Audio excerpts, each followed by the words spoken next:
Olá pessoal, tudo bem com vocês? Sejam bem-vindos a mais uma aula, sejam bem-vindos ao nosso canal no Edu Araxá. Eu sou Jaqueline Carvalho, professora de Geografia, e vamos com mais uma aula para a EJA, hoje com o nível 1. Então vamos lá pessoal, vamos começar. Gente, nas nossas últimas aulas, a gente estava falando da região norte, nós começamos a estudar, né? Nosso objetivo agora é fazer um estudo das regiões brasileiras, nós estamos começando justamente pela região norte do país, né? Nós já começamos a falar um pouquinho sobre essa região, mas hoje nós vamos dar continuidade sobre esse assunto, certinho? Então, vamos lá. Bom, hoje a gente vai falar um pouco, gente, sobre a ocupação urbana, né? A região norte, ela tem algumas características muito específicas sobre a questão da floresta, né? Afinal de contas, boa parte do norte do país é coberto pela floresta amazônica. Então, a gente, além de ser uma área de preservação, tem toda uma área ali que é área de APP, que é área de preservação permanente, que não pode ser ocupada, né? Mas tantas outras áreas já foram ocupadas ou são utilizadas para atividades econômicas com diversos fins. Mas todo o processo de ocupação dessa região deve se atentar, né, à questão da legislação, à questão da proteção dessas áreas. Embora a gente sabe que no passado, quando nós não tínhamos, né, todo esse ordenamento jurídico, todas essas questões legais, a região passou por intensa devastação e ainda passa em alguns trechos. Mas a ocupação humana é o seguinte: houve nas últimas décadas uma crescente ocupação na zona urbana em função dos projetos de exploração econômica. Bom, como a região começa a crescer, como algumas cidades, né, e aí principalmente as capitais, entre elas a gente tem um destaque para Manaus, capital do Amazonas, a gente viu ali diversos investimentos econômicos e, em função disso, várias pessoas mudaram para a região norte, né? Essas cidades, elas viraram algo atrativo, né? Elas chamaram imigrantes, chamaram população para poder trabalhar nessas atividades e, em função disso, houve uma ampliação dessas cidades. O próprio governo federal, ele fez alguns investimentos em determinados períodos da história para levar as pessoas para a região norte, né? Porque era um vazio populacional. Era uma área necúmena. A área necúmena são aquelas áreas de difícil ocupação, onde os critérios físicos dificultam a ocupação do ser humano. E a floresta, ela pode ser vista como uma área de dificuldade, afinal de contas, ela deve ser preservada. Mas, para o crescimento da cidade e até mesmo para povoar a região, com medo de possíveis invasões de vizinhos, né, de países vizinhos, o governo federal promoveu alguns investimentos. E a gente tem aqui, então, a cidade de Manaus, nessa primeira imagem, né, que é aí a 7ª maior cidade do país, é uma capital, então tem um grande desenvolvimento, né, e Manaus foi alvo aí de vários investimentos do governo federal, ampliaram essa questão do porto, né, levaram a Zona Franca, que a gente ainda vai falar já já, para poder incentivar a indústria na região. E também tem muito programa ligado ao extrativismo. E aqui a gente tem Belém, né, que é a 11ª maior cidade do país, que é a capital do Pará, também um estado da região norte do Brasil, né? O Pará, que tem um desenvolvimento econômico até importante, né, dentro da região norte, é um local belíssimo, com recursos naturais de todos os tipos. O subsolo, né, do Pará é extremamente rico em recurso mineral. E por causa disso, ele atraiu ao longo da história muitas mineradoras, enfim, grandes empresas com o intuito de minerar nessa região e acabou levando investimento também para o estado, tá? Bom, e aí falando de questões urbanas, né, que é uma população, umas cidades que vem crescendo devido ao desenvolvimento econômico, a gente tem que pensar na população dessa região. É uma das regiões menos ocupadas do país. É a região com menor densidade demográfica do Brasil. Só lembrando, a densidade demográfica é quando a gente pega a área de determinado local e divide pela população. Aí a gente vai achar um valor, né? Quantos habitantes por quilômetro quadrado. O Brasil inteiro, gente, só para a gente ter uma ideia, ele tem cerca de 24 habitantes por quilômetro quadrado. Mas a região norte tem bem menos que isso. Por quê? Porque tem vazios populacionais, como eu disse. Tem áreas inteiras que têm uma baixa ocupação. Então, quando a gente faz o cálculo da densidade, a gente vai chegar a 5, 6 habitantes por quilômetro quadrado. Mas por quê? Apesar da gente ter grandes cidades, como eu mostrei, Manaus, Belém, a gente vai ter áreas e áreas com uma baixíssima ocupação urbana. Então, acaba que a gente vai ter uma baixa densidade demográfica. Bom, e nem só de cidades, como eu mostrei Pará, Belém, a gente tem outras capitais, como Rio Branco, no Acre, a gente vai ter população ribeirinha, né, que é uma comunidade tradicional, aqui é uma população ribeirinha do Rio Amazonas, que são pessoas que vivem, né, da pesca, né, voltada para a subsistência e a venda de excedentes. Então, a gente tem essas populações ali que fogem da ideia das grandes cidades, são populações consideradas tradicionais, que também precisam de investimentos do governo, também precisam de incentivos. Então, a população do norte do Brasil, ela é bem diversa no sentido da ocupação do território, né? Não é como a gente aqui no Sudeste, que a gente vê uma classificação de cidades, né? A gente tem desde grandes cidades até cidades bem pequenas. Aqui não, aqui a gente vai ter aldeias com os indígenas, a gente vai ter vila de pescadores, certo? E aqui eu trouxe para a gente alguns dos povos tradicionais da Amazônia. Então, a gente tem os seringueiros, muito comum, né? Já que eles trabalham na extração do látex, é uma região propícia para esse tipo de extração, né? A floresta, ela oferece esse recurso, né? Com as seringueiras. A gente tem os castanheiros, que estão aqui presentes nessa foto, né? Que eles vivem de tirar castanha, então é o extrativismo, né? É vegetal. A gente tem, como eu disse, as comunidades ribeirinhas, a gente tem os indígenas, então a região norte ainda é a região que mais tem população indígena no Brasil, né?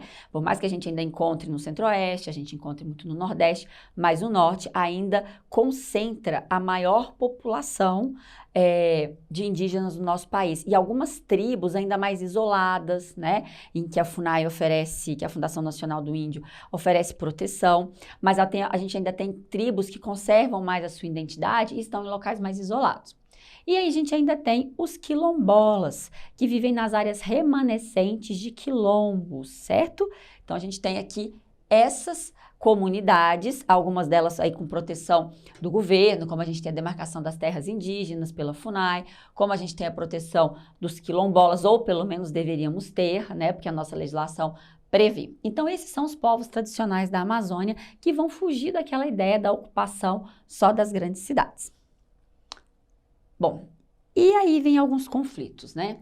É uma região com uma extensão territorial grande, uma região que tem conflitos na posse da terra, na ocupação da terra, né? Principalmente no estado do Pará. Na verdade, a gente vê conflito ligado à posse, ao uso do território na região norte em várias circunstâncias, né? O Pará é um estado que isso acontece de uma forma mais evidente.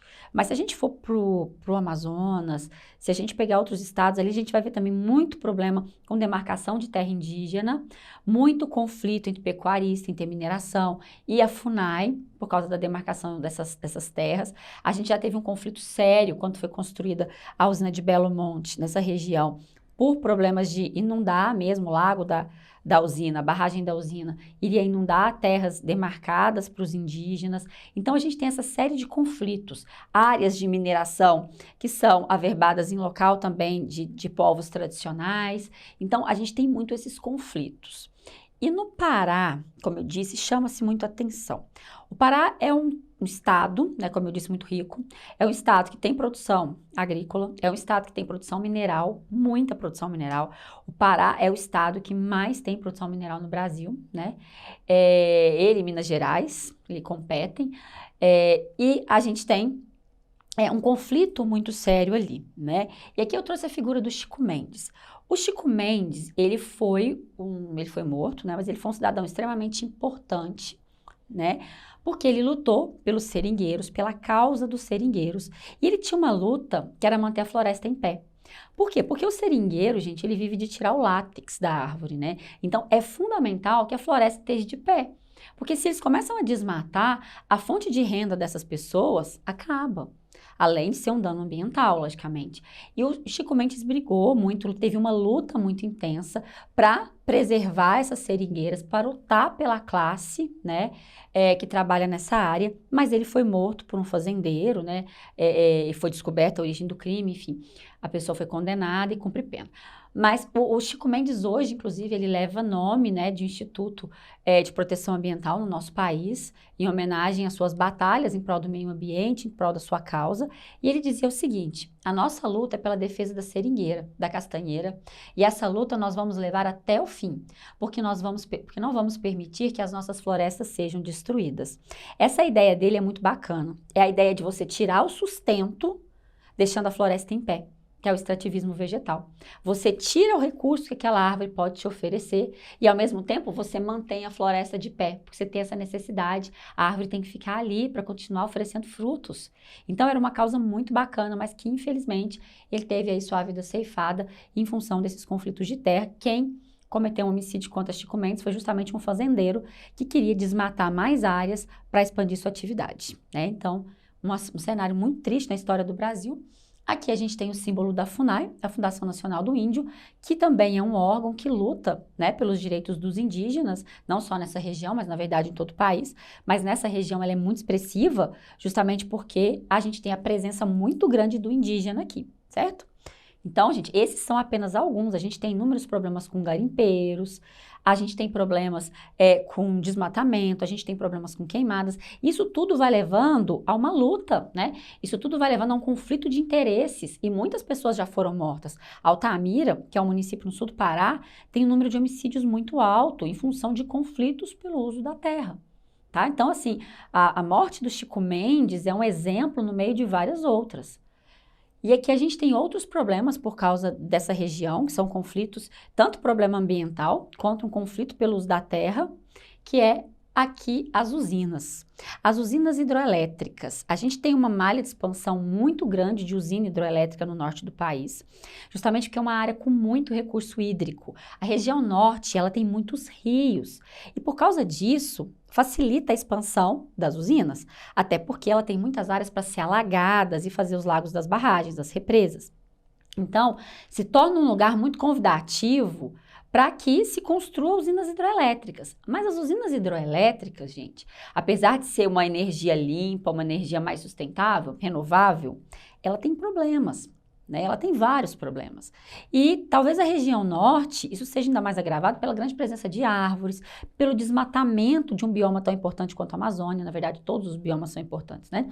Mas a gente tem que preservar essa questão da Amazônia, porque senão a gente vai poder alterar até o padrão de chuva em todo o Brasil, enfim. E aqui a gente tem um problema ambiental que aconteceu na usina de Balbina. A gente nota que essa usina ela foi alagada e as árvores não foram retiradas. Então isso aqui, olha, é o caule, né? É o tronco das árvores. Essas árvores, elas não foram, infelizmente, cortadas, elas devem ter sido retiradas dali, já que se tomou a decisão de fazer usina, né? Infelizmente numa área de mata, né? E não teve, né? Foi aprovado esse plano, deveria ter tirado essa madeira. Quando o lago encheu, essa madeira entrou em decomposição, causando baixa oxigenação na água, tá? E aí veio a mortalidade de peixe, veio todo o impacto. Outro problema sério é a usina de Belo Monte. A usina de Belo Monte ela é muito grande, ela é no Rio Xingu e também na região norte. E ela promete aí, ela, quando estiver rodando na sua totalidade, ela ainda não opera 100% na totalidade, a qual ela foi projetada. A gente vai ter aqui, se não a primeira, a segunda maior usina em geração de energia hidroelétrica do país. Mas essa usina gerou muito conflito. Além do dano ambiental, igual eu falei, teve que cortar muitas árvores para encher o lago. A gente ainda tem a questão do conflito de terra causado com os indígenas e com a população ribeirinha, que ocupava as margens do rio Xingu, áreas que foram alagadas, que eram áreas de reserva já demarcadas pelo governo federal e pela FUNAI, que foram alagadas. Então, na verdade, essa empresa, essa usina, foram anos e anos, né, para se negociar para a construção, né, para que a construção fosse viabilizada, e mesmo assim, ainda hoje, com ela pronta, quase rodando, né, na sua totalidade, a gente ainda tem muitas divergências relacionadas à usina de Belo Monte.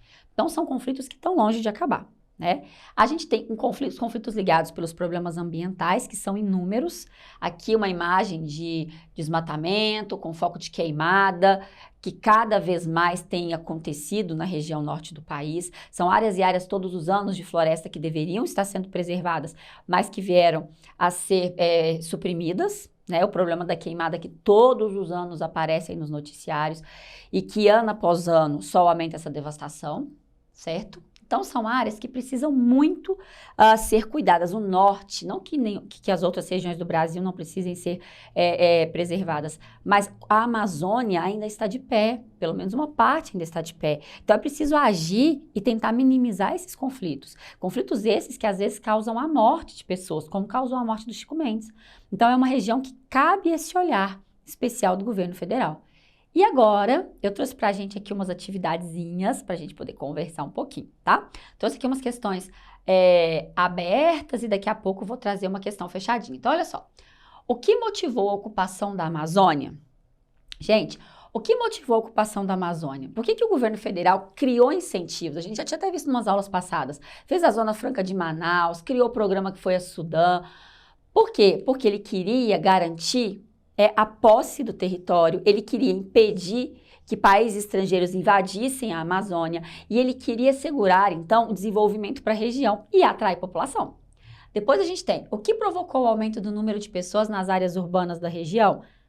Emprego, né? Qualidade de vida, emprego, atividade econômica. Foi o fato do governo ter construído atrativos para que as pessoas fossem para essas regiões, né? Principalmente indústrias. Certo? Vagas de trabalho foram criadas com esses investimentos para que as pessoas pudessem se deslocar para esses grandes centros. E liste as principais causas de devastação da Amazônia, da região amazônica. Vamos pensar, gente. O que a gente falou aqui que pode ser levado, né, como principal causa de desmatamento para a floresta amazônica? Vamos pensar só? Ó. E aí, me ajuda aí, gente. Queimada, certo? Desmatamento, garimpo, eu já tinha falado no garimpo com vocês na outra aula, garimpo, principalmente clandestino, porque vai contaminar as águas com mercúrio, vai abrir crateras no meio da floresta completamente insustentáveis, irregulares. A gente tem a própria mineração, quando ela não é feita com uma certa sustentabilidade. A gente tem atividades agropecuárias também, quando são feitas de forma indevida, em áreas que não deveriam ter sido desmatadas, né? Então, a gente tem aí, no mínimo, gente, 5 elementos. A gente tem que pensar em poluição de água, poluição de solo. Então, a gente tem uma gama de fatores que comprometem, né, a qualidade, que comprometem a preservação e a vida nessa região. E aí, eu trouxe mais aqui um exercício pra gente. Esse é fechado. O segundo o estado é o segundo maior produtor de minerais do Brasil. O seu subsolo é rico em minerais como ferro, bauxita, cobre. Em 2020, o estado ficou em primeiro lugar no Brasil entre os estados que mais exportaram minérios para o mundo. Qual é esse estado, gente? O Amazonas, letra B, o Acre, letra C, Rondônia, letra D, Pará ou letra E, Roraima? Então, qual desses estados da região norte é, né, o que tem aí maior mineração e o segundo do Brasil, gente? É o estado do Pará, certinho? É o Pará, pessoal. Então, o Pará ele tem muitas reservas, bauxita é o que faz alumínio, o minério de ferro tem cobre, enfim, uma infinidade de recursos, tá? Bom, gente, então a nossa aulinha de hoje, né, nosso tempo está aí acabando, mas a nossa aulinha de hoje, a gente falou sobre ocupação humana, falamos um pouquinho sobre população, sobre problemas ambientais. Então, gente, eu quero deixar aí bons estudos para vocês, que vocês continuem se empenhando. Parabéns pela audiência, pela presença, pelos estudos, tá bom? Então, um beijo, até a próxima aula e até mais.